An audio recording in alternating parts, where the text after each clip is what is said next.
It's days 4 and 5 of the epic 2015 LEGO Star Wars Advent Calendar, and today we are featuring the Wampa.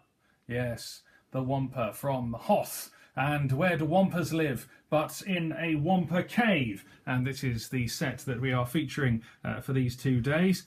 We have here the Wampa himself. He's an articulated figure. You can move his arms at least. And he has Chicken, because Chicken evolved on Hoth, I guess. He's quite a friendly looking chap, actually, in a sort of weird kind of way. There's some sharp teeth there, but I think I detect a smile. Perhaps he's anticipating eating Luke. Then we have the cave itself. Now, it's the main archway of the cave through which you can enter here, but not really very easily if you are the Wampa, because it doesn't really, well, maybe just about. Yeah, you can just about get the Wampa through. He is going to nut Luke on the way past, which isn't so good, but there we go, you can get him in. He can always go in sideways. You've got the main arch, you've got Luke, obviously, in his Hoth gear, and he's currently hanging from the ceiling as he does, and obviously you can just sort of pop him off and have him sort of bop around and do whatever it is you want Luke to do. And in the cave itself, you've also got a previous victim in the shape of a skeleton, who's hanging on for dear life there. Well, dear death, anyway. And you've also got this rather elegant sort of spine here of some sort of creature, probably a tauntaun. But you do see that in the movie as well, sort of buried in the ice. And you've got Luke's lightsaber, which is buried in this block of ice over here. And of course, in the movie, he uses his force powers to grab the lightsaber, which of course you can do here by pressing. And it throws the lightsaber.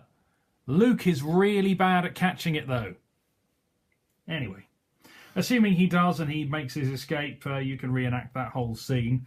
And they are rescued the next day. They are found by Zev Seneska. There he is, in his snowspeeder, which is part of the same set. A little bit irritating. Zev is not actually secured in there, which is it's a minor irritant, but there we go. The cockpit does hinge back from the rear as well, which is quite a nice feature if you want to get another guy in the back. It's easier than sort of sliding him in, although I don't think they actually did hinge from there in the movie. Feel free to correct me. And other than that, you've also got the flaps. If you remember the movie, if you know the movie, then you could see the flaps working as they were flying, clearly providing manoeuvre through air resistance, and those will flap up if you wish, and you can see there's a couple of stickers under there which just simulate the machinery that was visible underneath.